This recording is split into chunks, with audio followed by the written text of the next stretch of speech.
तू नित्य स्वयं प्रकाशु, तू ते बोलाविया देवा कैचा पैकू, तुझी माया शक्तीचा डोळे लाखू लागला ब्रह्मादिका प्रमाणाचा बंबाळ दिवा, न देखे वेदांचा मांदी मेळावा, आगमा नाही गावा तुझ्या स्वरूपी, मनानी साधन नाही ऐसे, जेणे तुझे ज्ञान रत्न दिशे, तू जाणविसी कृपावसे, तैच जाणिजे, तू जाणविसी कृपावसे, तैच जाणिजे. श्री गोपाल श्री दत्तात्रय महाराज की जय. आपल्या सर्वांचं आत्ताच बाबांनी सांगितलं कार्यक्रम लेट, फक्त जेवण चालू आहे म्हणून होतोय. मग तुमचं जेवण आत्ता झालं म्हटल्यानंतर आपला आवाज कसा असला पाहिजे, म्हणजे कुष्टा गावामध्ये जे काही घरामध्ये माणसं आहेत त्यांच्यापर्यंत माझ्यापेक्षा तुमचा आवाज पोहोचल्यानंतर आपल्या गावामध्ये पंचकृष्ण पंचदिन व्याख्यानमाला चालू आहे हे निश्चित तुमच्या आवाजामध्ये समजेल. आणि म्हणून सर्वांनी अंतःकरणातून त्या भगवंताला आवाज द्यायचा आहे. श्री चक्रपाणी श्री गोविंद प्रभू. लाडक्या बहिणींचा आवाज नाही बरं का, आमच्या लाडक्या भाऊचा आवाज छान आहे, तुमचा आवाज नाही अजून पण. सर्वज्ञ श्री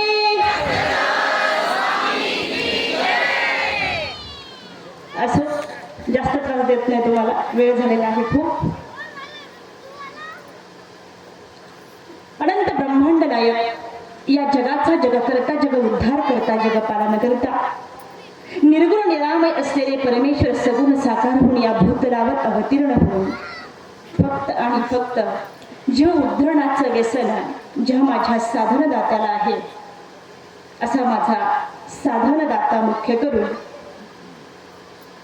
ज्यांनी ही वराड नगरी खऱ्या अर्थाने आपल्या पवित्र चरणस्पर्शाने अनेक स्त्रियांचा अनाथाचा नाथ राऊळ माय राऊळ बाप माझा श्री गोविंद प्रभू बाबा आदी अवतार मुख्य करून सर्व पंचावताराच्या चरणी कोटी कोटी दंडवत प्रणाम. आचार्य श्री नागदेव आचार्यापासून आकाशाला गवसणी घालणारे आचार्य परशुराम व्यासापासून आतापर्यंत आजतागायत चालत आलेल्या सर्व आचार्य परंपरेला सादर सेवेने दंडवत प्रणाम करते. ज्यांच्यामुळे मी आपणा समोर आहे असे मम गुरुवर्य परमपूजनीय परमादरणीय परम श्रद्धेय साहित्याचार्य आचार्य प्रवर गुरुवर्य मोठे मामाजी वांबोरे मामाजींना सादर दंडवत प्रणाम करून ज्यांनी माझं धर्म संवर्धन केलं त्या माझ्या गुरु माऊली आदरणीय पूजनीय तपस्विनी कस्तुरा अक्का आणि आदरणीय पूजनीय मल्हारराज बाबा मानेकर या त्रय गुरुवर्यांना सादर दंडवत प्रणाम करून आज या ठिकाणी अमरावती जिल्हा ग्रामीण महानुभाव सेवा मंडळाच्या प्रेरणेने अचलपूर तालुका ग्रामीण महानुभाव सेवा मंडळाच्या वतीने श्रीकृष्ण महानुभाव सेवा मंडळ कुष्टा बुर्द आणि कुष्टा खुर्द श्री पंचकृष्ण समाज प्रबोधन व्याख्यानमाला आणि महानुभाव पंथीय भव्य मेळावा या भव्य मेळाव्यासाठी आजच्या दुसऱ्या सत्राचे अध्यक्ष. खरं तर ज्ञानप्रबोधमध्ये एक ओवी आलेली आहे, ते म्हणतात की महानुभाव कोणाला म्हणावं आणि महानुभावांचं सान्निध्य लागतं कसं. म्हणे ऐसणे महानुभाव पाविजेती ऐसे कैचे दैव, जयाची सन्निधी न लहाती देव अधिकारी विण. म्हणे महानुभाव कसे आहेत आणि म्हणून अशा महानुभावांचं सान्निध्य प्राप्त होण्यासाठी देवदिक सुद्धा खऱ्या अर्थाने प्रार्थना करतात की महानुभावांचं संतांचं अधिकरणांचं ज्ञान यांचं संविधान आम्हाला प्राप्त झालं पाहिजे. आणि म्हणून असा 35 वर्ष अविरत या महानुभावांची कीर्तन रूप आणि सेवा करणारा एक महानुभाव म्हणजे परमपूजनीय परमादरणीय परमश्रद्धेय आचार्य प्रवर अचलपूरकर बाबा आजच्या या धर्मसभेचे अध्यक्ष आहेत. मी बाबांना सादर सगळे दंडवत प्रणाम करते, ज्यांनी आपल्याला या संपूर्ण कार्यक्रमासाठी साक्षीदार केला. आणि मी मागच्या वेळेस सांगितलं होतं, वरुड तालुका ग्रामीण महानुभाव सेवा मंडळाचा कार्यक्रम होता त्यावेळेस, की आमचे वैरागी बाबा हे खरं तर अहमदनगर जिल्ह्यामध्ये आहेत. आजही लोक त्यांना विचारतात की बाबा कुठले आहेत. अहमदनगर जिल्ह्यात बाबांचं जन्मगाव असावं नव्हे, तर अमरावती तालुक्याने अमरावती जिल्ह्याने आमचे वैरागी बाबा तुम्ही चोरून आणले असं म्हणायला हरकत नाही आहे. आणि खऱ्या अर्थाने आपण सर्वजण या बाबांचं सान्निध्य प्राप्त झालं आपल्याला. आणि खरं तर त्यांच्याकडे बघितल्यानंतर मला म्हणावंसं वाटतं, का जे ज्ञानासी भूषण योग्यासी पांघुरण, का जे ज्ञानासी मंडण योग्यासी पांघुरण, वैराग्यासी भूषण श्री भक्ती. हे ज्यांच्याकडे पाहिल्यानंतर ज्ञान भक्ती वैराग्य या त्रिदंडी युक्तांचा आपल्याला खऱ्या अर्थाने प्रात्यक्षिक आणि दर्शन यांचं होतं, असा एक महानुभाव ज्यांच्याकडे निरपेक्ष आणि निराभिमान माणूस प्रिय केव्हा ठरतो, माणूस आवडता केव्हा ठरतो, माणूस चांगला केव्हा ठरतो, जेव्हा त्याला काही गोष्टी सोडून द्याव्या लागतात. तसं बरंचसं काही सोडावं लागतं, परंतु आमच्या आचार्याबरोबर आमच्या वैरागी बाबांनी एक गोष्ट सोडून दिलेली आहे. ती महत्वाची गोष्ट तो म्हणजे मान, आणि दुसरा महत्वाची गोष्ट तो म्हणजे अहंकार. आणि म्हणूनच अमरावती जिल्ह्यात बाबांना महत्वाचं स्थान प्राप्त झालेलं आहे. असे आचार्य संपूर्ण कार्यक्रमाचे आयोजक परमपूजनीय परमादरणीय परमश्रद्धेय आमचे वैरागी बाबांना दंडवत प्रणाम करून ज्यांना या संपूर्ण कार्यक्रमाचे खऱ्या अर्थाने आपण सर्वजण ही ज्ञानाची भक्तीची भावनेची शिदोरी घरी घेऊन जाणारे सर्वच उपस्थित असलेले महानुभाव, आपलं चार साधनाचा एक धागा, या धाग्याचे आपण खऱ्या अर्थाने सर्व वासनिक आणि नामधारक सर्व संत, आदरणीय संत, वंदनीय महंत आणि तपस्विनी माता आपणा सर्वांना सादर दंडवत प्रणाम करून या ठिकाणी आज माझ्याकडे दुसऱ्या सत्राचं सेवा करत असताना एक सुंदर बाबांनी विषय दिलेला आहे. आणि विषय असा आहे की संस्कृती संवर्धनात स्त्रियांचे स्थान. मला काही जणांनी विचारलं की स्मृतीस्थळातली स्त्री आपण पाहू शकतो, लीळाचरित्रातली स्त्री पाहू शकतो, स्मृतीस्थळामध्ये अनेक स्त्रियांचं योगदान आपण बघू शकतो, किंवा लीळाचरित्राचं पहिलं पान उघडतानाच आपल्याला खरं तर एका स्त्रीच्या प्रश्नाने या लीळाचरित्राची सुरुवात झाली. तीच स्त्री आपल्याला स्मृतीस्थळामध्ये सुद्धा पहिल्या पानावर दिसते, ते आमच्या महादाईसा दिसतात. पण संस्कृती आणि संवर्धनात स्त्रियांचं स्थान कसं असावं, प्रत्येकाच्या मनामध्ये आपल्याला प्रश्न पडला असेल की संस्कृती म्हणजे काय, संवर्धन म्हणजे काय, आणि या दोन्हीमध्ये स्त्री कशी, स्त्रियांचं महत्वाचं स्थान कसं आहे, हा विषय प्रत्येकाच्या मनामध्ये हा प्रश्न पडला असेल. परंतु खऱ्या अर्थाने जर आपण त्याच्याकडे आपण चिंतनातून त्या दृष्टीने त्या गोष्टीकडे जर आपण त्या विषयाकडे लक्ष दिलं तर आपल्या लक्षात येईल की सर्वज्ञ चक्रधर महाराजांनी 800 वर्षापूर्वी या महाराष्ट्रामध्ये आल्यानंतर सर्वात प्रथम माझ्या देवानं केलं काय. आपण दुपारी एक विषय सुंदर ऐकला, आमच्या आदरणीय अंजनगावकर सरांचा विषय अभिजात मराठी भाषा, अतिशय सुंदर विषय आपण ऐकला. आणि आमच्या सर्वज्ञांनी सुद्धा या महाराष्ट्रामध्ये आल्यानंतर सर्वात प्रथम काय केलेलं आहे, ही मराठी माझी भाषा महाराष्ट्र गाव आहे, ही मराठी माझी भाषा महाराष्ट्र गाव आहे. छाती ठोकून सांगतो मी महानुभाव आहे, छाती ठोकून सांगतो मी महानुभाव आहे. काय केलं माझ्या देवाने इथं आल्यानंतर, दिली स्त्रियास स्वातंत्र्य, दिली स्त्रियास स्वातंत्र्य मागे अभय मानसा, दिली स्त्रियास स्वातंत्र्य मागे अभय मानसा. जसा ब्राह्मण क्षत्रिय वैश्य शूद्र आहे तसा, जसा ब्राह्मण क्षत्रिय वैश्य शूद्र आहे तसा उच्च नीच कोणी नाही, उच्च नीच कोणी नाही, सर्व समभाव आहे. छाती ठोकून सांगतो मी महानुभाव आहे, छाती ठोकून सांगतो मी महानुभाव आहे. सर्वात प्रथम माझ्या सर्वज्ञांनी इथे आल्यानंतर सगळ्यात बंदिस्त असलेली स्त्री म्हणजे काय होतो, 800 वर्षापूर्वी जेव्हा आपण पाहतो स्त्रीकडे, तर स्त्रीचा वापर शयनघर आणि स्वयंपाकघरापुरताच मर्यादित होता. स्त्री म्हणजे चूल आणि मूल सन्मान एवढ्यापुरती स्त्री मर्यादित झालेली होती. तिला अध्यात्म क्षेत्रामध्ये, तिला मंदिरामध्ये, तिला कुठल्याही धर्मग्रंथ वाचण्यामध्ये, तिला कुठल्याही पुराण श्रवण करण्यामध्ये, कीर्तनामध्ये तिला कुठलाही प्रवेश नव्हता. मंडळाची, ही वर्णव्यवस्थेची असलेली कडेकोट असलेली भिंत, ही चिरेबंदी असलेली भिंत माझ्या सर्वज्ञांनी मोडून काढले आणि सर्वात प्रथम शिन्नस्थळी या ठिकाणी मुहूर्त मिळवले आणि सारंग पंडिताला निमित्त करून माझ्या देवाने सांगितलं की तुमचा काय जीव आणि यांची काय जीवले असते. आणि त्याच ठिकाणी आमच्या सर्वज्ञांनी स्त्रियांना धर्माचा अधिकार त्या ठिकाणी दिलेला आहे. आणि म्हणून आज आपल्याला बघायचं आहे की संस्कृती म्हणजे काय आणि संवर्धन म्हणजे काय आहे. लीळाचरित्रामध्ये संस्कृती आहे, लीळाचरित्रात संवर्धन आहे. स्मृतीस्थळामध्ये संस्कृती आहे, स्मृतीस्थळामध्ये संवर्धन आहे. अन्वय स्थळामध्ये संस्कृती आहे, अन्वय स्थळामध्ये संवर्धन आहे. प्रत्येक धर्मग्रंथाकडे बघत असताना भारतीय संस्कृती ही अध्यात्मपरायण संस्कृती आहे. भोगापेक्षाही त्यागाला अधिक महत्त्व देणाऱ्या ज्ञानवंताची, आचारवंताची, विचारवंताची, त्रिदंडी युक्तांची परंपरा लाभलेली आहे.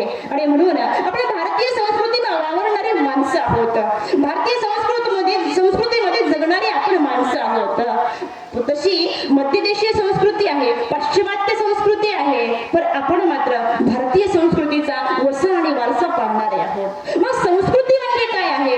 संस्कृती म्हणजे धर्मकार्य जपत असताना त्याचा वारसा पुढे चालवत ठेवणे याला संस्कृती असे म्हणतात. संस्कृती म्हणजे काय आहे? अज्ञानातून ज्ञानाकडे जाणे म्हणजे संस्कृती आहे. संस्कृती म्हणजे काय आहे? अशांततेतून शांततेकडे जाणे म्हणजे संस्कृती आहे. संस्कृती म्हणजे काय आहे? विरोधातून विकासाकडे जाणे म्हणजे संस्कृती आहे. संस्कृती म्हणजे काय आहे? संस्कृती म्हणजे गोंधळातून व्यवस्थापनेकडे जाणे म्हणजे संस्कृती आहे. संस्कृती म्हणजे काय आहे? संस्कृती म्हणजे आचार प्रणाली आहे. आचार प्रणालीतून योग्यतेकडे जाणे म्हणजे संस्कृती आहे. संस्कृती म्हणजे काय आहे? संस्कृती म्हणजे विचार प्रणाली आहे. या विचार प्रणालीतून दृढतेकडे जाणे म्हणजे संस्कृती आहे. ही संस्कृती खऱ्या अर्थाने संस्कृती, संस्कार आणि संवर्धन या तीन विषयाकडे आपल्याला बघायचं आहे. संस्कृती आणि संस्कार, खरं तर संस्कृतीचा संवाहक जर कोण असेल तर ती फक्त स्त्री असते. प्रत्येक घरामध्ये ती जाती व्यवस्थेची असो, ती वर्ण व्यवस्थेची असो, ती समाज व्यवस्थेची असो, ती परंपरेची असो, ती आपल्या जुन्या वृद्धांनी आपल्याला शिकवलेली ती संस्कृती असो, त्या संस्कृतीचं प्रत्येक स्त्री आपल्या घरामध्ये पालन करत असते आणि त्या संस्कृतीतून संस्कार जन्माला येत असतात. हे संस्कृती आणि हे संस्कार ज्या घरामध्ये जन्माला आलेली आहे, तिथे अनेक पिढ्या तिथे खऱ्या अर्थाने तिथे ज्ञानी जन्माला आला, तिथे योगी जन्माला आला, तिथे खऱ्या अर्थाने ज्ञानी, विद्वान, पंडित, महाजन, संत, पुरुष, जिथे संस्कृती आणि जिथे संस्कार आहेत ना, त्या जागेवरती ते संत जन्माला आले. एवढंच नाही हो, जिथे अध्यात्माचा वारसा आहे, जिथे संस्कृती आणि संस्कार पाळणारी स्त्री आहे ना, तिथे साक्षात परब्रह्म परमेश्वर सुद्धा अवतार घेतल्याशिवाय राहत नाहीत. अशी संस्कृती आणि संस्कार आहेत. संस्कृती आणि संस्काराचं खतपाणी घातल्यानंतर माणसाचं जीवन हे संवर्धित होत असतं आणि म्हणून संस्कृती महत्वाची आहे. ही संस्कृती प्रत्येक स्त्रियांमध्ये आहे.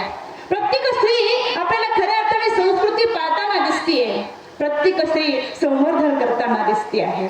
खरं तर आपण एक दिवस आमचे सारंग पंडित स्वामींच्या जवळ येतात आणि सहजच स्वामींना विचारतात, जीजी, पूर्वीच्या काळामध्ये नाथ ऐकले पण नाथीने काही ऐकलं नाही. परत विचारतात, प्रभू, मी सिद्ध ऐकलं पण सिद्धीने काही ऐकलं नाही. परत विचारतात, प्रभू, मी योगी ऐकले पण योगिनी काही ऐकलं नाही. जणू सर्वज्ञ या प्रश्नाची वाटच बघत होते. स्वामी म्हणतात, पांडे, असं कसं म्हणता तुम्ही? सिद्ध ऐकले, योगी ऐकले, नाथ ऐकले असं नाही पांडेया. सिद्धीने नाहीत का? नाथीने नाहीत का? योगिनी नाहीत का? हो पांडेया, ह्या सुद्धा आहेत. कारण पूर्वीच्या काळामध्ये गार्गी, मैत्री, मदळसा, मानता, दिलभूती या सर्व पुराण प्रसिद्ध स्त्रिया ब्रह्मविदा नव्हत्या का? आणि त्या ठिकाणी आमचे सारंग पंडित थांबल्या गेलेले आहेत. संस्कृतीचा वारसा पूर्वीपासूनच चालत आलेला आहे. त्या आमच्या सर्वज्ञांनी ती गार्गी, ती मैत्री, ती मदळसा, ती माणसा आपल्याला खऱ्या अर्थाने सारंग पंडिताला निमित्त करून आपल्याला सांगितलेली आहे की पूर्वपार आलेली संस्कृती आमच्या स्त्रिया जपत आलेल्या आहेत. आणि म्हणून संस्कृती आणि संवर्धन म्हणजे काय हो मंडळी? संवर्धन म्हणजे काय? संवर्धन म्हणजे सम्यक प्रकारे, वर्धन म्हणजे वाढ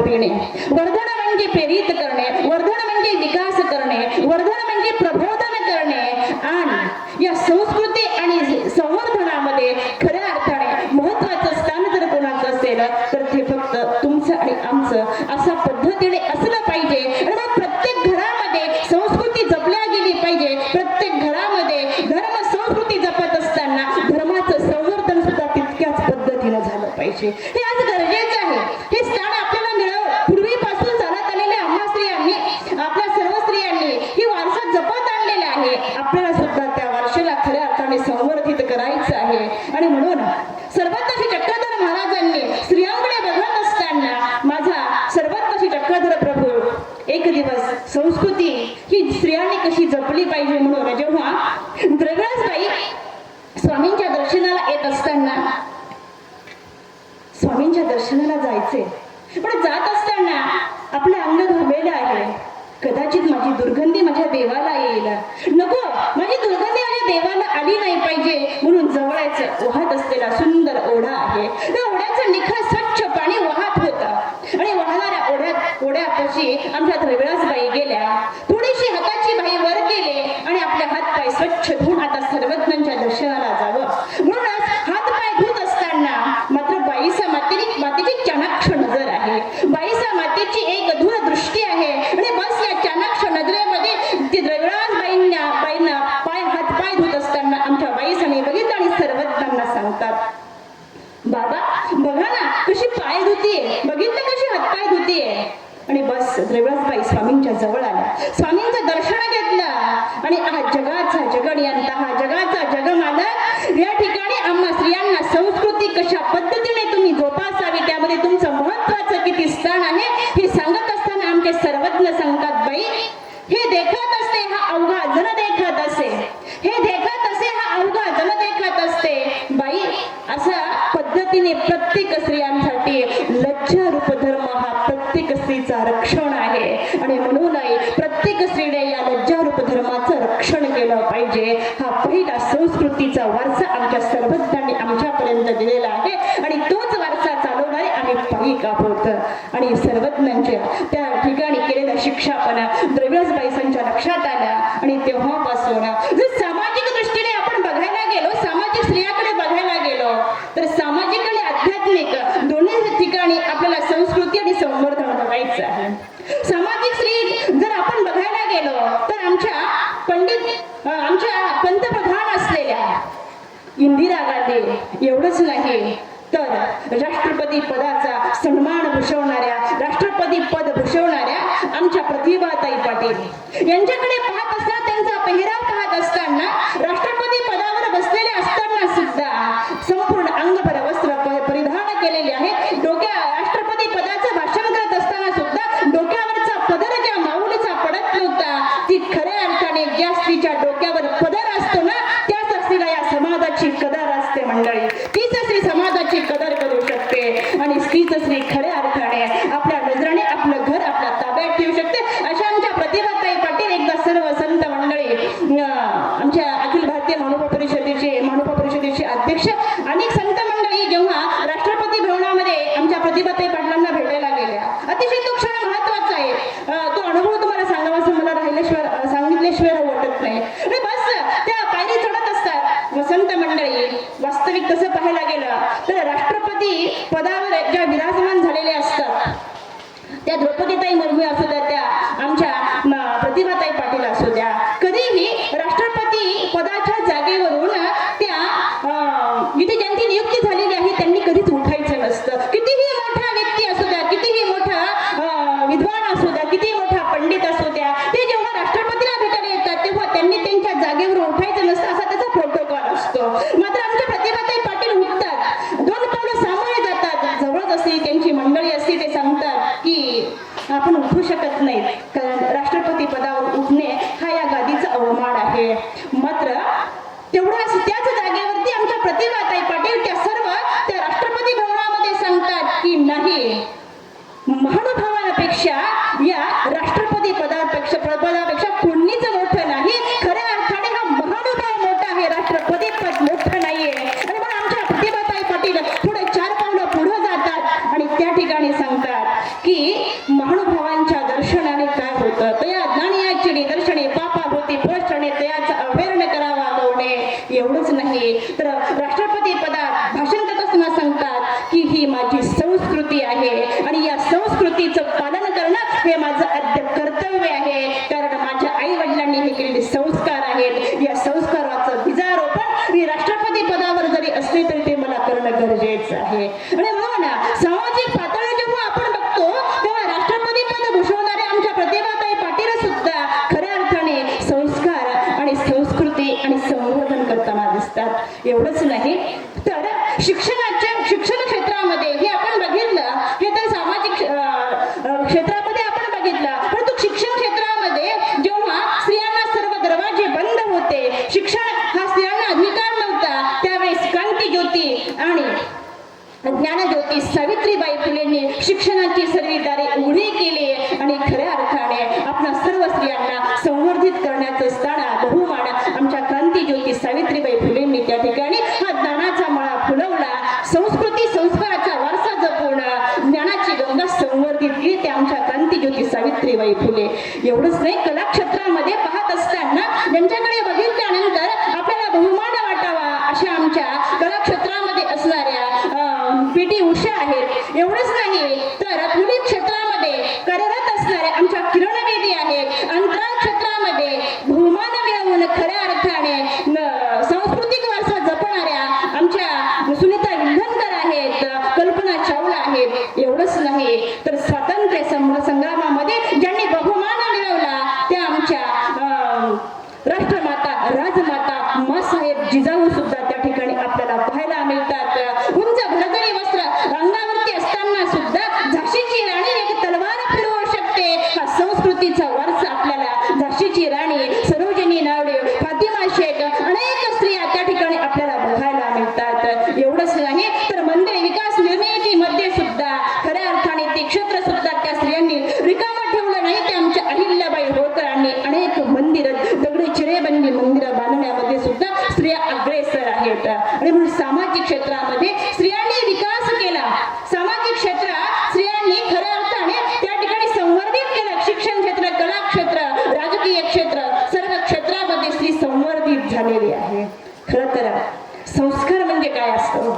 संस्कार म्हणजे काय आहे? एका बाजारामध्ये दोन पोपट विकायला आले.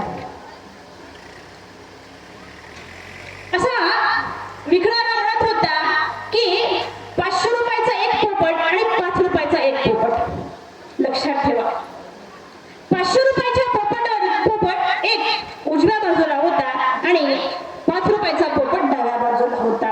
दिसायला कुठलाच फरक नव्हता. दोन्ही पोपट अतिशय सुंदर, अतिशय देखणे होते. मात्र एका पोपटाची किंमत 500 रुपये, एका पोपटाची किंमत 5 रुपये. मोठ्याने आवाज देत होता, 500 रुपयाचा पोपट, 5 रुपयाचा पोपट, 500 रुपयाचा पोपटावर 5 रुपयाचा पोपट फ्री, 500 रुपयाच्या पोपटवर 5 रुपयाचा पोपट फ्री. फ्री म्हणलं की आपण जातो की नाही, धावतो की नाही? फ्री म्हणलं की आपल्याला कोणतं आवडत नाही. आजकाल आपण सगळे फ्रीच्या मागे चालणारी माणसं आहोत. मग तो कधी कधी आपण एखाद्याच्या घरात गेल्यानंतर आपला स्वतःचा चार्जर असताना सुद्धा दुसऱ्याचा चार्जर वापरण्याची आपल्याला सवय, एवढं आपण फ्री वापरतो, एवढं फ्री वापरणारी माणसं आहोत आपण. आणि बस एक राजा त्या ठिकाणी चाललेला होता. राजाला राहावं नाही, विक्रेत्यापाशी राजा पोहोचला आणि राजेसाहेब त्या विक्रेत्याला म्हणतात की भल्या माणसा, हे 500 रुपयाच्या पोपटवरती 5 रुपयाचा पोपट फ्री असं कसं रे? मला समजलं नाही हे ते. म्हणजे राजेसाहेब, तुमच्या पुढे आम्ही बोलावं काय, पण तुम्ही असं करा म्हणे, हे दोन्ही पोपट घेऊन जाऊ शकता, तुम्हाला घरी गेल्यानंतर याचा अनुभव येईल. मी असं म्हणतो, ठीक आहे म्हणे. राजेसाहेबांनी दोन्ही पोपट घेतले, आपल्या राजमहालामध्ये नेले.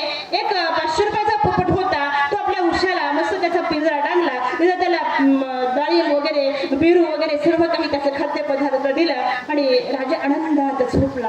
5 रुपयाच्या पोपटची व्यवस्थाही आपल्या राजमहालात एका बाजूला केलेली आहे.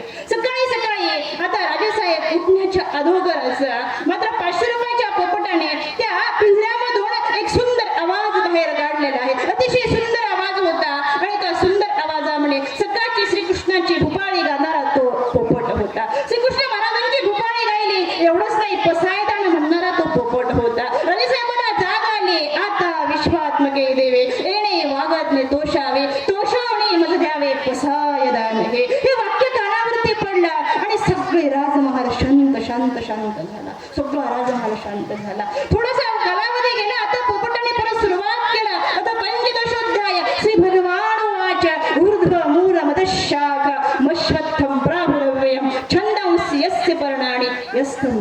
रवे रवेत आनंद झाला. राजाला म्हटलं काय सुंदर आहे, मी फसलो नाही, छान पोपट चांगला आहे, किती सुंदर पोपट आहे. राजा उठला. आता आवडलं की राजमहालामध्ये कुठेतरी अध्यात्माचा वारसा चालू झाला. राजमहालामध्ये आता सकाळ सकाळ एक भगवंताच्या गीताने होणार, भगवंताच्या गाण्याने होणार. आनंदित झाला तो आणि बस राजा उठून बाहेर गेला. तोच पोपट आता मात्र बाहेर धरा मारा कापा, धरा मारा कापा, 5 रुपयाच्या पोपटाचे हे वाक्य कानावरती पडले आणि राजा थोडा अडचणीत आला.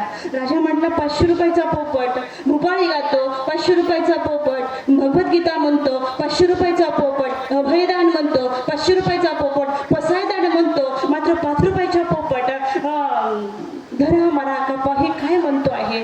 आणि बस राजाने आता त्या पोपटाला सांगितलं, ह्याला उचला, लवकरात लवकर घेऊन जा हा पोपट, एका जंगलामध्ये न्या, याचा शोषण मारून टाका या पोपटाला. तसा 500 रुपयाचा पोपट राजाच्या जवळ आला. राजेसाहेबांना हात जोडला आणि राजेसाहेबांना विनंती करतो, राजेसाहेब असं करू नका हो, असं करू नका.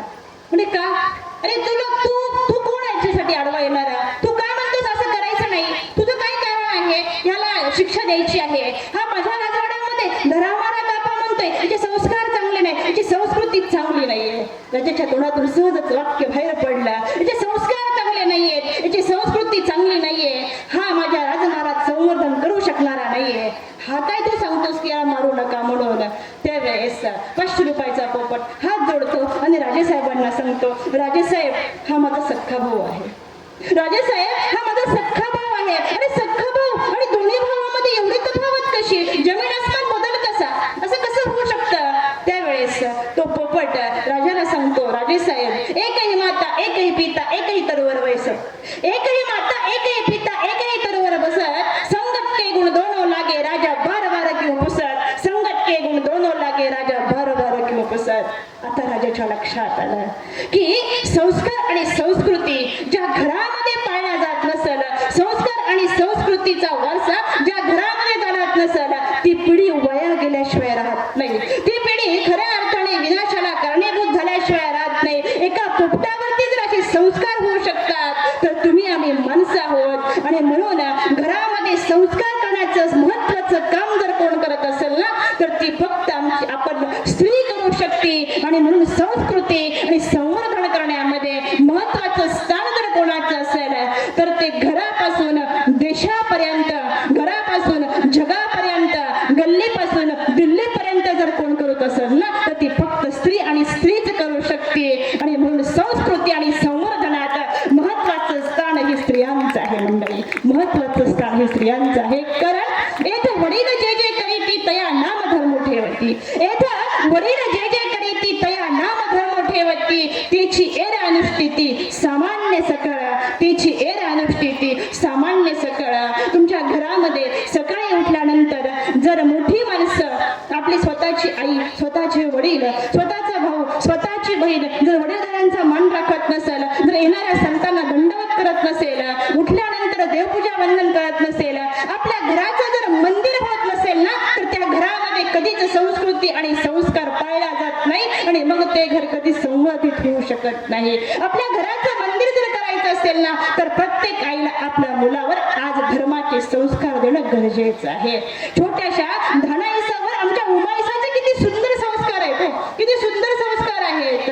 छोटीशी धानाईसा, उमाईसाचे संस्कार जिच्यावरती पडलेले आहेत, ती उमाईसा, ती धानाईसा जेव्हा विचारतात की तू कास कोणासाठी घातली, सुंदर असलेली, संस्कारी असलेली धानाईसा त्या ठिकाणी सांगते की श्री चांगदेवराव गोसाव्यासाठी कास घातलेली आहे. शृंगार कोणासाठी केला? किती संस्कार सुंदर आहे तो. शृंगार कोणासाठी केला विचारलं त्या छोट्याशा कन्येला, ती पटकन सांगते श्री चक्रधर स्वामीसाठी मी शृंगार केलेला आहे. हे संस्कार प्रत्येक घरामध्ये पेरणं गरजेचं आहे. आणि खऱ्या अर्थाने ही पंचकृष्ण प्रबोधन व्याख्यानमाला प्रत्येक गावागावामध्ये, मी तर विचार केला बाबाजींचं की अशा अनेक गावांमध्ये ही पंचकृष्ण प्रबोधन व्याख्यानमाला चालण्याचं कारण काय असेल, तर प्रत्येक घरामध्ये आज संस्कार आणि संस्कृती पेरणं गरजेचं आहे. म्हणून खऱ्या अर्थाने व्याख्यानमालेची गरज आहे. ही व्याख्यानमाला आपली चार्जिंग करते. जसे महानुभाव मंदिर आणि आश्रम हे जसे आपले चार्जिंग करणारे पॉइंट आहेत,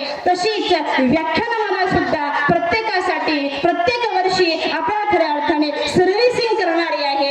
आपण लक्षात ठेवणं गरजेचं आहे. आणि म्हणून संस्कृती आणि संवर्धन हे आपल्या सर्वांचं महत्वाचं स्थान आहे. कारण सुभाषितकारांनी एका ठिकाणी सांगितलं, ते म्हणतात की नरत्वम दुर्लभम लोके, नरत्वम दुर्लभम लोके विद्या तत्र सुदुर्लभा, नरत्वम दुर्लभम लोके विद्या तत्र सुदुर्लभा, शीलत्वम दुर्लभम तत्र, शीलत्वम दुर्लभम तत्र विनयस्तस्य सुदुर्लभा, विनयस्तस्य सुदुर्लभा.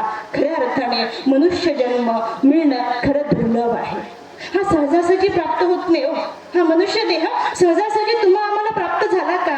नाही, हा सहजासहजी मिळत नाही आपल्याला. आणि म्हणून हा मनुष्य जन्म प्राप्त झाला हा दुर्लभ आहे. नरत्वम दुर्लभम लोके, मनुष्य जन्म तर प्राप्त झाला, पण या मनुष्य जन्मामध्ये आल्यानंतर येशाम न विद्या न तपो न दानं, दानं न शीलम न गुणो न धर्म, ते मृत्यू लोका भूमी भारभूता मनुष्य रूपेण मृगा शरंती. जन्माला आल्यानंतर जर आपल्यामध्ये ज्ञान नसेल, जन्माला आल्यानंतर जर आपल्याकडे विद्या नसेल, जन्माला आल्यानंतर जर आपल्याकडे शिक्षण नसेल, जन्माला आल्यानंतर जर सर्वज्ञांचे आचार आणि विचार आपल्याकडे नसतील, तर खऱ्या अर्थाने आपण कधीही संस्कृती आणि समाज संवर्धन आपण करू शकणार नाहीत. आणि म्हणून विद्या तत्र सुदुर्लभा, खरं तर विद्या सुद्धा मिळणं दुर्लभ आहे.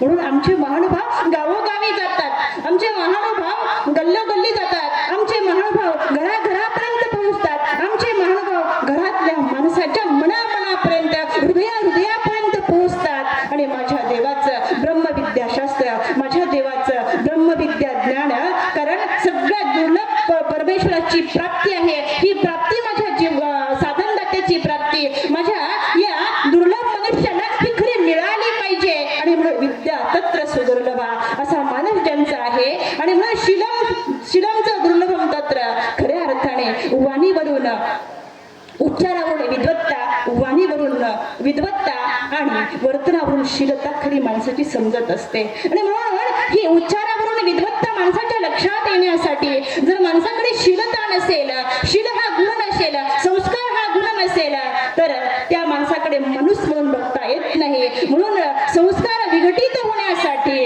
कर्तव्याची दारे उघडी होण्यासाठी, कर्म हे सत्कर्म होण्यासाठी खऱ्या अर्थाने शीलत्वम दुर्लभम लोके ही खऱ्या अर्थाने शीलाची गरज आहे. आणि या तीनही गोष्टी ज्याच्याकडे असतात ना, तो खऱ्या अर्थाने त्याच्याकडे तो गुण प्राप्त असावा, तो विनयस्तस्य दुर्लभा. खऱ्या अर्थाने विनम्रता ही माणसाकडे असले की संस्कार माणसाकडे येतात, संस्कृती माणसाकडे येते. आणि ह्या दोनही गोष्टी प्राप्त झाल्या की खऱ्या अर्थाने नम्रता हा ज्ञानाचा कळस हा माणसाला प्राप्त होत असतो. आणि म्हणून या सर्व गोष्टीमध्ये खऱ्या अर्थाने स्त्रियांचं महत्वाचं स्थान आहे. आध्यात्मिक पातळीकडे जर आपण बघितलं, अध्यात्माचा वारसा जपणाऱ्या स्त्रियांकडे जर आपण बघितलं, तर आमच्या आचार्य महोदंबेपासून बघा, आचार्य महोदंबेपासून मी तर विचार केला की जगाच्या पाठीवर अनेक धर्म आहेत, जगाच्या पाठीवर अनेक धर्म आहेत, अनेक धर्मग्रंथ सुद्धा आहेत, परंतु असा कुठलाच धर्मग्रंथ नाही की त्या धर्मग्रंथाची सुरुवात एका स्त्रीच्या प्रश्नाने झालेली आहे. आणि खरं तर आपला स्वाभिमान आणि अभिमान वाटावा की आमच्या महादाईसाचा, की या महानुभावांचा खऱ्या अर्थाने आद्यग्रंथ असलेला लीळाचरित्र, या लीळाचरित्राचं पहिलं पान उघडल्यानंतर आपल्याला दिसतं ते महादाईसी पुशिले. ही अध्यात्माची संस्कृती आणि हे अध्यात्माचा वारसा आपल्याला कुणी दाखवला असेल तर तो आमच्या महादाईसाने दाखवला. एवढंच नाही तर स्त्री ही संवर्धित कशी असू शकते, बघा ना कशी असू शकते. स्मृतीस्थळातलं एक पान उघडल्यानंतर आपल्या लक्षात येईल, प्रत्येक घरामध्ये गोड भांडण होत असतं. तुमच्याकडे होतं का गोड भांडण? नाही हो, भांडण नाही होत तुमच्याकडे. आमच्या नगर जिल्ह्यात होतात भांडण, तुमच्याकडे होत नाहीत, पण भांडण झालं पाहिजे, अत्यंत महत्वाचे. हे भांडण गरजेचे. बघा ना तुम्ही, महाभारताची सुरुवात भांडणातून झाली हो, रामायणाची सुरुवात भांडणातून झाली आणि विकसित झालं, रामायण झालं, महाभारत झालं. आपल्या घरामध्ये भांडण झालं पाहिजे का नाही?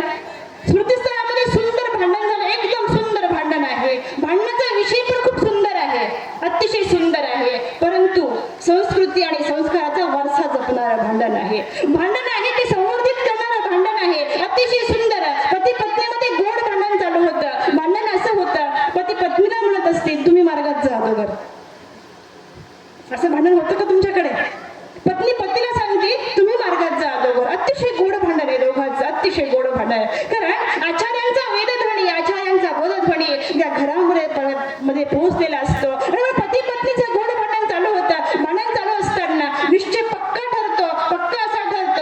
पती पत्नीला सांगतो की तू जा अगोदर, तू जा बाई. दरवर्षी आमच्या वैरागी बाबांचे व्याख्यान मला असते, त्या व्याख्यान मला वर्षातून एकदा जाण्यापेक्षा एकदाचीच मार्गात जा, पण जा एकदा सुटू, अशी ती सांगते. आणि बस आनंदित होती ती माऊली, बस मला हे तर हवंय रे तुझ्याकडून, आनंदित होती ती. भांडणाचा निश्चय पक्का झाला. ही मार्गामध्ये गेली, आचार्यांकडे गेली, आचार्यांना अनुसरले, आनंदित झाले. एक स्त्री संवर्धित घर कसं करू शकते बघा ना, किती संवर्धन आहे तिच्याकडे. मात्र पाठीमागं थांबलेले जे तिचे पतिराज असतात, या पतिराजाकडे पाहत असताना ते विचार करते, मला येऊन 2 वर्ष झाले, आता घरी किती दिवस राहणार हा माणूस. संस्कृती अशी असते बघा की इतर संस्कृती अशी आहे की आधी प्रपंच करावा नेटका, मग परमार्थ करावा. पण महानुभावाची आणि अध्यात्माची संस्कृती अशी आहे की प्रपंच करत असतानाच परमार्थ करावा लागतो, तेव्हा तो परमार्थ यशस्वी ठरत असतो. तेव्हा तो परमार्थ त्या प्रपंचामध्ये परमार्थाचं खऱ्या अर्थाने बीजारोपण करावं लागतं, तेव्हा कुठे त्याला वेदाचं बोधाचं फळ लागत असतं. आणि म्हणून ही पत्नी विचार करते, मला येऊन 2 वर्ष झाले, अजून आली नाही, ते यायला पाहिजे का नाही, किती दिवस झालं.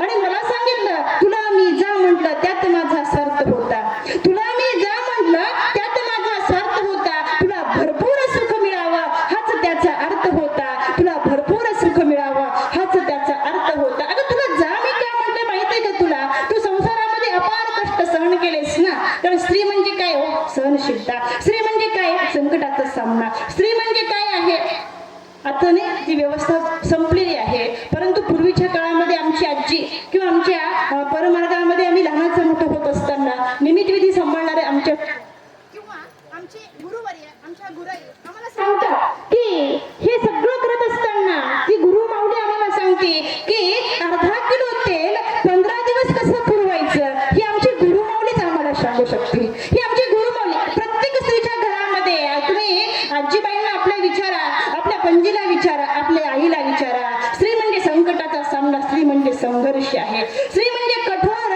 प्रसंगी कठोर निर्णय घेण्याची क्षमता हिच्याकडे असते, तिला स्त्री म्हणावं. अशी असलेली आमची ही स्त्री आता परमार्गामध्ये आली, अनुसरलेली आहे. मात्र 2 वर्ष झाले तरी पतिराज का येत नाही, म्हणून हातामध्ये सुंदर प्रकारची लेखणी घेतली, एक पत्र घेतलं आणि त्या पत्रावरती आता लिखाण चालू केलेलं आहे. खूप मोठं पत्र लिहिलं नाही, खूप मोठी शाई खराब केली नाही, पत्राची पानं खराब केलेली नाहीयेत, एकाच ओळीचं पत्र होतं. मात्र त्या एका वाक्यात फार सामर्थ्य आहे, एका वाक्यात फार मोठी ताकद आहे. स्त्री सामर्थ्यवान, स्त्री धाडशी, तिला प्रसंगी निर्णय घेण्याची क्षमता हिच्यामध्ये असते, जी कार्यकुशल असते, तिला स्त्री म्हणावं लागतं. आणि अशी स्त्री कुटुंब सांभाळू शकते, अशी स्त्री घराचं संवर्धन करू शकते, अशी स्त्री समाज सांभाळू शकते. विचार करा ना, एका घरामध्ये राहणाऱ्या आमच्या सिंधुताई सपकाळ जेव्हा संकटाचा सामना करतात, आत्महत्येला करावी इथपर्यंत ज्यांचे विचार पोहोचलेले आहे,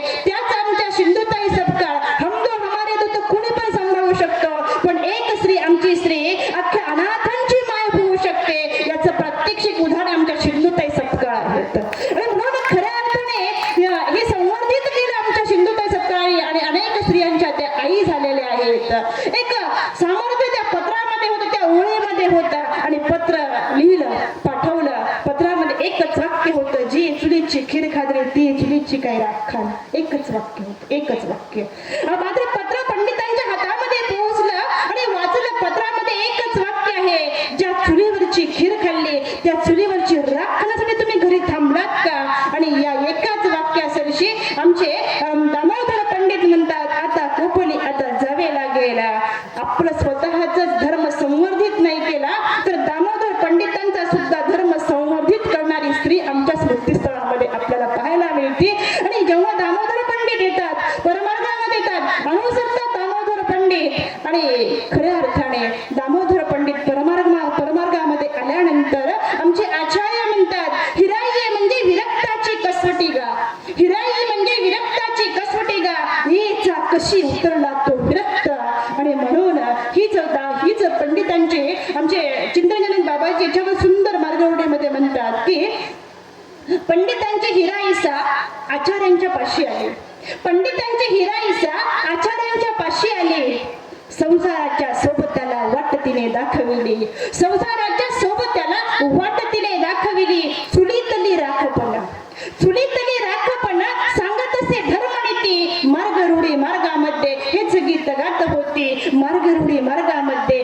गीत गात होती, चुलीतली राख सुद्धा धर्मनीती सांगू शकते. ही आमची हिराईसाने धर्म संवर्धित केला, इतका संवर्धित केला की त्याच दामोदर पंडिताच्या आज चौपदी ओव्या आमच्यापर्यंत पोहोचलेल्या आहेत. एका पद्याची सुरुवात करण्याचं, तो पद्य ग्रंथ संवर्धित करण्यासाठी एका स्त्रीचं महत्वाचं किती स्थान आहे आपण पाहू शकतो. आणि म्हणून आमच्या हिराईसा आहेत, आमच्या साधाईसा आहेत, त्यांच्याकडे बघितल्यानंतर अभयाचं खरं वरदान पाळणाऱ्या आमच्या साधाईसाने जेव्हा परळी वैजनाथ येथे धर्म संवर्धित केला, किती धर्म संवर्धित केला, तो वर्धित असा केला की अनेक त्या ठिकाणी जे काही नूतन साधक होते आणि काही वृद्ध होते, त्या सर्व साधकांचं त्या वैजनाथाच्या मंदिरामध्ये रक्षण केला. आणि समर्थ पुरुषार्थाने त्या ठिकाणी सांगितलं, येत श्री चक्रधरा रायाची दासी येल्लो असे म्हणतात क्षणीच त्या ठिकाणी ती सर्व तुरुक निघून जातात. ही आमची ही साधाईसा, हे आमच्या हिराईसा, हे आमच्या महादाईसा. एवढंच नाही तर अन्वय स्थळाकडे आपण जेव्हा पाहतो तेव्हा अन्वय स्थळामधला एक सुंदर प्रसंग सांगते आणि खऱ्या अर्थाने खूप उशीर झालेला आहे, मी या ठिकाणी थांबते. अन्वय स्थळामधला एक प्रसंग असा आहे की पंडित विश्वनाथ व्यास लाड कामराज व्यासांकडे खऱ्या अर्थाने कामाला असतात आणि काहीतरी दोघांनाही मुनी कुमार व्यासांचा उपदेश आहे. ज्या मुनी कुमार व्यासांचा उपदेश आहे आणि या मुनी कुमार व्यासांकडून घेतलेल्या धर्माचं श्रवण करत असताना, चिंतन करत असताना एक दिवस काहीतरी दोघांमध्ये तुडफुड होती आणि पंडित विश्वनाथ व्यासांना लाड कामराज व्यास बंदिस्त करतात. एक स्त्री कशी संवर्धन करू शकते याचं उदाहरण अन्वयस्थळ आम्हाला देतं, कशी संवर्धन करू शकते. आता लाड कामराज व्यासांची पत्नी आपल्या कामराज व्यासांना म्हणतात की कामराज, अहो पंडितासारखा माणूस नाही हो, फार विद्वान आहे तो, सर्वज्ञांच्या आचाराचं विचाराचं चिंतन करणारा माणूस आहे. खऱ्या अर्थाने नामधारक आणि वासनिक म्हणून ज्याच्याकडे बघावं ना जयाची वासना आणि की तो वासनिक. आणि म्हणून हा पंडित विश्वनाथ व्यासांना तुम्ही बंदिस्त का करतात, सोडा ना त्यांना. मात्र कैदेत असलेल्या या विश्वनाथ व्यासांना कामराज व्यास सोडायला तयार नाहीयेत, आपल्या पत्नीचंही ऐकायला तयार नाहीयेत. आणि म्हणून स्त्री ही कुशळ असावी, स्त्री ही कर्तबगार असावी, स्त्री ही निर्णय क्षमता घेणारी असावी. हीच स्त्री खऱ्या अर्थाने आता मात्र पतिराज आपले ऐकत नाही. म्हणून लाड कामराज व्यासांच्या विरोधामध्ये मुनी कुमार व्यासांना निरोप पाठवते की तुमचे शिष्य पंडित विश्वनाथ व्यास आज या ठिकाणी बंदिस्त केलेले आहेत, काहीही करा पण लाड कामराज व्यासांच्या बंदिस्त असलेल्यातून या विश्वनाथ व्यासांची सुटका करा. हाच निरोप जेव्हा पण मुनी कुमार व्यासांना समजतो आणि मुनी कुमार व्यास गुर्जर श्री व्यासांना सांगतात की जा तुम्ही लाड कामराज व्यासांकडे जा आणि बंदिस्त असलेल्या विश्वनाथ व्यासांची सुटका करा. गुर्जर श्री व्यास येतात, कामराज व्यासांकडे थांबतात आणि कामराज व्यास त्या ठिकाणी आता महानुभाव घरात आल्यानंतर प्रत्येकांना आनंद होत असतो, कारण संतांचा स्पर्शच असा आहे हो. सगळ्यामध्ये संतांचा स्पर्श, ज्या दिवशी संत आपल्या घरामध्ये येतात त्या दिवशी खऱ्या अर्थाने घराचं मंगल्य झाल्याशिवाय राहत नाही. संतांचा स्पर्श आपल्या जीवनाला झाला, आपल्या मनाला झाला की आपलं अंधकारमय जीवन प्रकाशाकडे गेल्याशिवाय राहत नाही. संत घरामध्ये आले, आनंदित झाले. कामराज व्यास दंडवत घातला जेवणाचा, दंडवतात घातल्यानंतर स्वयंपाक केला, ताट वाढलेला आहे समोर. मात्र या तिन्ही स्थळाचा ग्रंथ करता असलेले आमचे गुर्जर शिवव्यास आता मात्र जेवण करत नसतात, हात बांधलेलेच आहेत. कामराज व्यासांच्या पत्नीला खूप आनंद झाला की बस आता गुर्जर शिवव्यास काहीतरी करणार, आता मात्र विश्वनाथ व्यासांची सुटका होणार. आनंदित झाली ती माऊली, आनंदित झाली. कारण बंदिस्त असलेली स्त्री किती बांधलेली आहे तुम्हाला माहित असेल ना. बघा ना तुम्ही तुमच्या पायाच्या बोटापासून डोक्याच्या केसापर्यंत जर विचार केला तर बंदिस्त आहात का नाही, बांधत का नाही आपण सगळे, बरोबर आहे का नाही. पाय तुमचे, बोट तुमची आहेत पण जोडवे कुणाच्या नावाचे, त्यांच्या नावाचे. पाय तुमचे आहेत परंतु पैंजण कोणाच्या नावाचे, त्यांच्या नावाचे. हात तुमचे आहेत, बांगड्या कोणाच्या नावाचे आहेत, त्यांच्या नावाचे आहेत. गळा तुमचा आहे पण मंगळसूत्र कोणाच्या नावाचे, त्यांच्याच नावाचं आहे. मग एवढ्यापर्यंत ठीक होतं ना. थोडं पुढे जाऊया आपण. कपाळ नावाची आहे. बरं, इथपर्यंत ठीक झालं हो, हे ठीक आहे, सगळं ठीक आहे. पण थोडंसं पुढे गेल्यानंतर आपल्या लक्षात येईल हे डोकं तुमचं आहे, पण याच्यावरती शिंदूर कोणाच्या नावाचं आहे? सगळं काही त्यांच्या नावाचं. पायाच्या नखापासून बोटापासून ते डोक्याच्या केसापर्यंत प्रत्येक ठिकाणी स्त्रीला बंदिस्त केलेलं आहे. सगळं काही त्यांच्या नावाचं तुम्हाला घालावं लागतं. त्यांच्याकडे दाखवा बरं मला काहीतरी की हे मी पत्नीच्या नावाने घातलंय म्हणून. आहे का? काही दिसतं का आपल्याला असं? काहीही दिसत नाही आपल्याला. काही सांगू शकणार नाही की हे मी पत्नीच्या नावाचं घातलंय म्हणून. काहीही घालू शकत नाही. तरी सुद्धा ही बंदिस्त असलेली स्त्री संस्काराने घर संवर्धित करू शकते. ही बंदिस्त असलेली स्त्री धर्माचं संवर्धन करू शकते, शिक्षण संवर्धित करू शकते, क्रीडा क्षेत्र संवर्धित करू शकते, राजकीय क्षेत्र संवर्धित करू शकते, करू शकते, समाज क्षेत्र संवर्धित करू शकते. कारण स्त्रीमध्ये वात्सल्याचा भाव आहे. तुम्ही विचार करा, आज अनेक ठिकाणी आपण पाहतो की शेतकरी कर्जबाजारी झाल्यानंतर आत्महत्या करताना दिसतो की नाही? प्रत्येक कर्जबाजारी राहिला शेतकरी कर्ज सोडवला जात नाही म्हणून आत्महत्या करताना दिसतो. मात्र कुठल्याच शेतकऱ्याची पत्नी कर्जबाजारी झाली म्हणून कुठल्याही शेतकऱ्याच्या पत्नीने आत्महत्या केल्याची आपल्याला दिसते का? कधीच दिसत नाही. याचं कारण असं आहे की तिचं वात्सल्य, तिचं प्रेम, तिचं स्नेह कधीच तिला आत्महत्या करू देत नाही. कारण तिला आपल्या पतिराजाचा, ज्यांच्यामुळे ही मुलं आपण जन्माला घातलेली आहे, त्या मुलांचा, त्या बाळांचा खऱ्या अर्थाने चेहरा नजरेसमोर दिसत असतो. आणि तिचं वात्सल्य, तिचं प्रेम, तिचं स्नेह तिला कधीच आत्महत्या करू देत नाही. म्हणूनच ही जगाची सगळी पिढी संवर्धित झालेली आहे मंडळी. ही संवर्धित होण्याचं कारण एक आहे, ती कधीच आत्महत्या करत असेल, ती अविचाराची असेल, करत असेल तिला कदाचित ती व्याख्यानमालेमध्ये आलेली नसेल, करत असेल ती कधी सत्संगात गेलेली नसेल, करत असेल तिला कधीच अध्यात्माचा वारसा मिळाला नसेल. तिला अध्यात्माचा वारसा मिळाला ती स्त्री कधीच आत्महत्या करत नाही. मात्र कामराज व्यासांची पत्नी अत्यंत अध्यात्माचा वारसा जपणारी होती. आनंदित झाली ती स्त्री, बंदिश असलेली स्त्री, कामराज व्यासांची स्त्री. आता विनंती करते गुरुजर श्री व्यासांना की एकच करा, गुरुजर श्री व्यासांना सोडवा. संकल्प घेण्यासाठी हात समोर आहेत, संकल्प घ्यायचा आहे, परंतु गुरुजर श्री व्यास थांबलेले आहेत. आणि त्यावेळेस कामराज व्यास विनंती करतात, शिवव्यास माझं काही चुकलं का? महानुभाव घरामध्ये आल्यानंतर महानुभाव अन्न ग्रहण करत नाही, एकही अन्नाचा शीत घेत नाही, ते चुकलं का महानुभावांचं? त्यावेळेस गुरुजर शिवव्यास सांगतात, महानुभाव कधीच भीक मागत नाहीत, महानुभाव कधीच भीक मागत नाही, ते भिक्षा मागत असतात. महानुभाव कधीच चालत नाही, ते अटन करत असतात. महानुभाव कधीच बसत नाही, ते चर्चा करत असतात. आणि महानुभाव कधीच व्यर्थ बोलत नाही, ते प्रबोधन करत असतात. माझं एकच मागणं आहे, कामराज बोला ना, मी तुमची आज्ञा मान्य करतो, सांगा काय आहे? या पंक्तीला जर आज तुम्ही पंडित विश्वनाथ व्यासांना आणणार ना, तरच मी तुमचं जेवण करणार. आता मात्र प्रश्न पडला कामराज वासांना.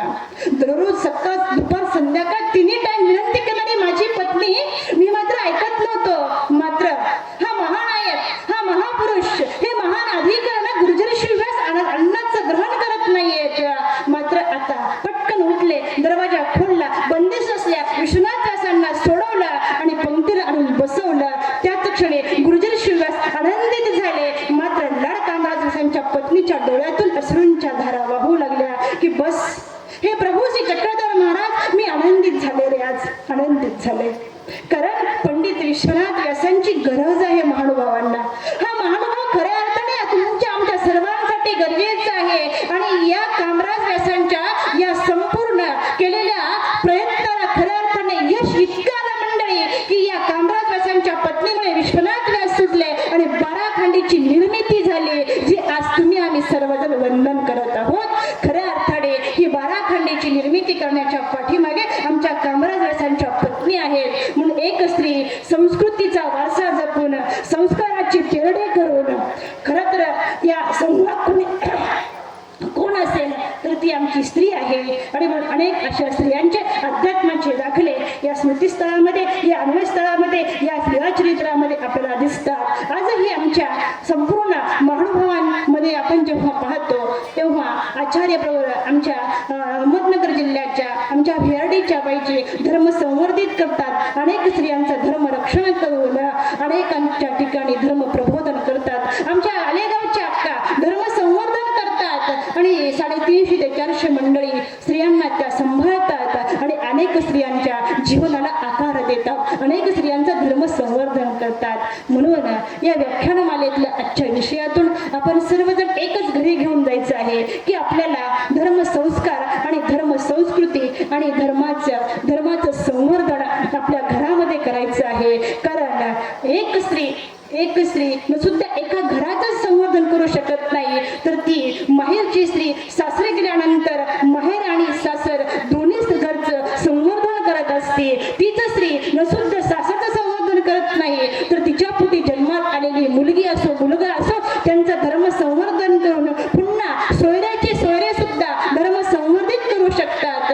हेच आपल्याला या व्याख्यानमालेतून माझ्या सर्वज्ञ चक्रधरायांचा धर्म संवर्धित करायचा आहे आणि यामध्ये तुमचं सगळ्यांचं महत्त्वाचं स्थान आहे. मला स्वाभिमान वाटतो की आमच्या अहमदनगर जिल्ह्यामध्ये कधीच व्याख्यानमाला होत नाही हो.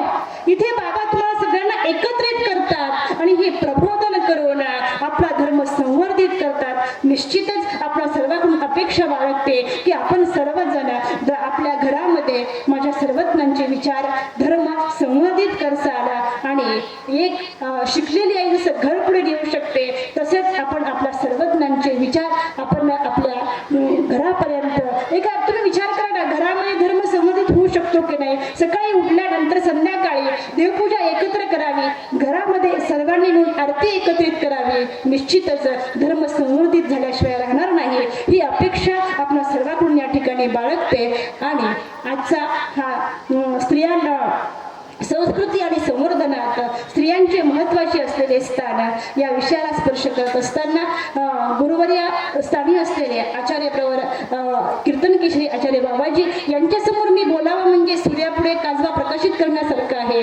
परंतु कधी कधी लेकराचे बोबडे बोल मोठ्यांनी ऐकले पाहिजे आणि त्यातल्या चुका निश्चितच दाखवल्या पाहिजे. आणि म्हणून बाबांपुढे मी अधिकृती झाले म्हणून बाबांना क्षमा मागते की अधिकृती घडवची नाही, सदा असे व्हावे, प्रतीक्षणाला त्याग घडावा, मन पावन व्हावे. राहिलेला संस्कृती संवर्धनाचा विषय निश्चितच जेव्हा आमच्या तुमची केव्हा तरी भेट होईल तेव्हा हा संवाद साधला जाईल.